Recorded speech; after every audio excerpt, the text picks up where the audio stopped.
Welcome again to Joe Stunner Boxing. You may have already heard that Mike Coppinger insists now that the Wilder Joshua fight, if it's to take place, will be on March the 9th of 2024. This is on the back of Eddie Hearn saying that, well, he was talking about the fact that Wilder and Joshua are fighting other opponents in Saudi Arabia, Riyadh season, of course. This is on December the 23rd, as you no doubt know. But he said the reason why they were doing that is because we ultimately want to set the stage for a Wilder-Joshua fight, which I think a lot of us think is well overdue.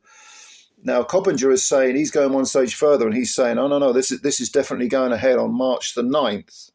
Well, Joseph Parker and Otto Wallin might have something to say about that, you would think. But here's the thing, and here's the reason I'm doing this video. Here's the thing. As much as I despise the conspiracy theorist mentality, it does, well, you'd have to be a fool to dismiss the idea that the fact that if this has been finalised for March the 9th, you'd have to be a fool to sort of not consider the fact that this puts Wallin and Parker behind the eight ball, as they say, because what are the chances of them winning winning decisions in their respective fights if this multi-million pound dollar, whatever currency you want to use, it's big money either way.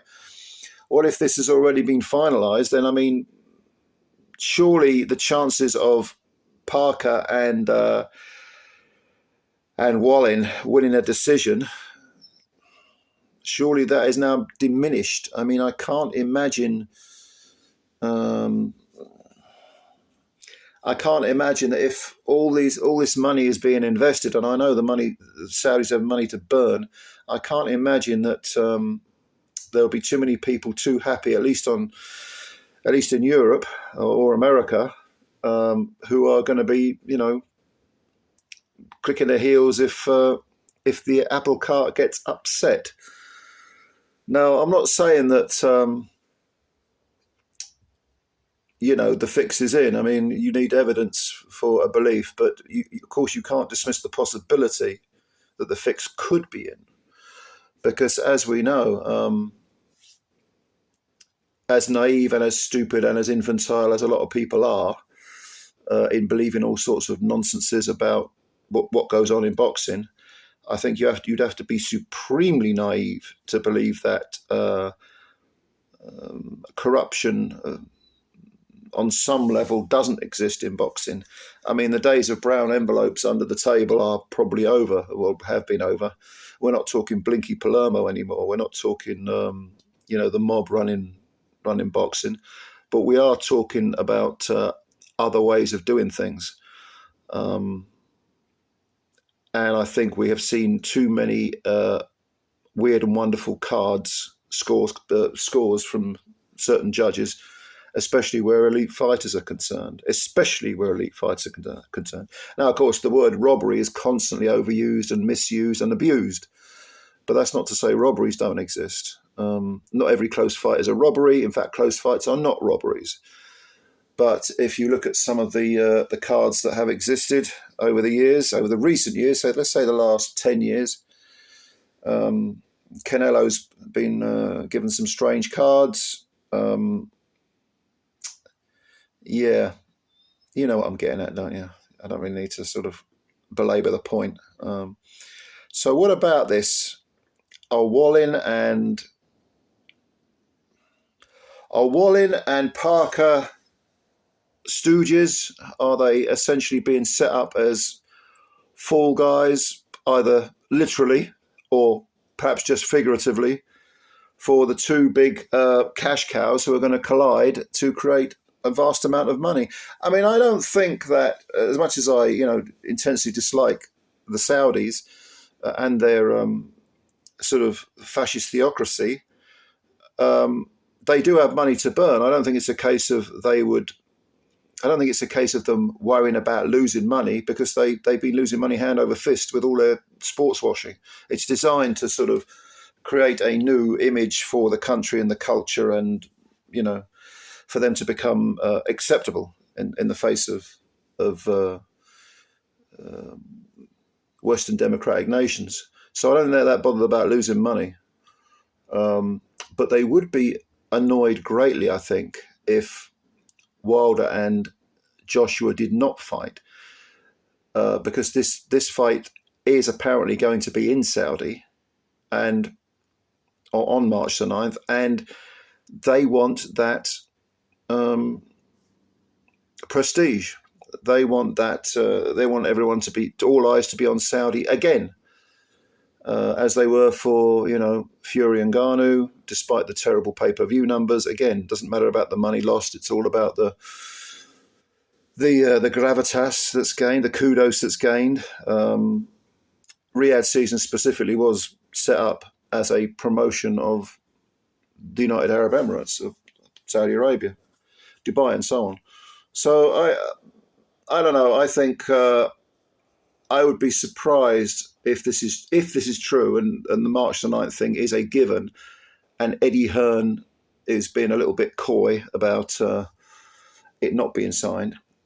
If March the 9th has been earmarked, I would be very, very surprised if you would ever see Parker or Otto Wallin winning a decision, certainly a close decision over in Saudi. But sad, isn't it? Money corrupts, as they say. And by the way, just going off at a tangent, and as an aside, I mean, all this money that gets thrown around by the Saudis, this ain't going to last. This is not going to last. I'm telling you, this is a false economy. This is an economic bubble that's going to burst. And you are going to get an awful lot of fighters who are at the top of the tree.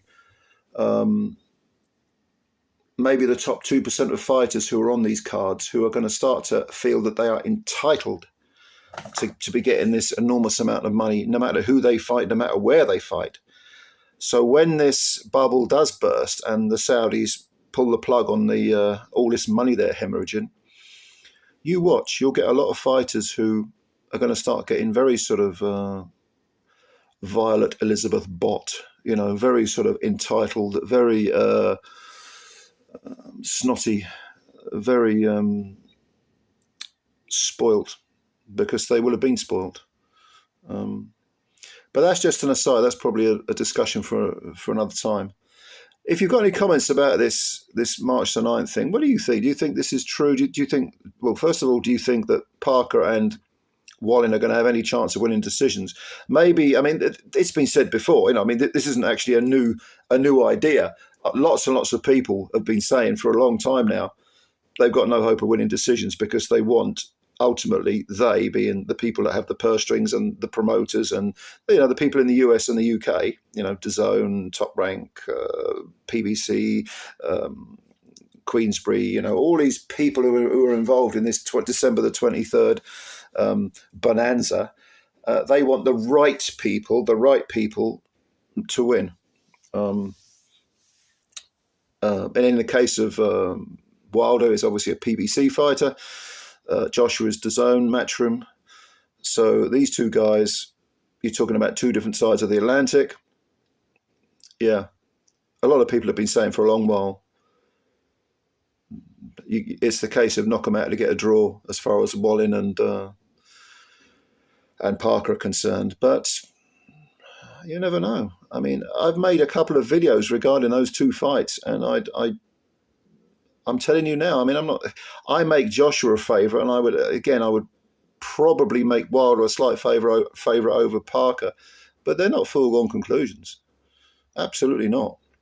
And anyone who thinks it is a foregone conclusion, I mean, you're going to get people who are going to say, yeah, well, they've been paid to take a dive, and no, they haven't. I mean, it's so fucking stupid.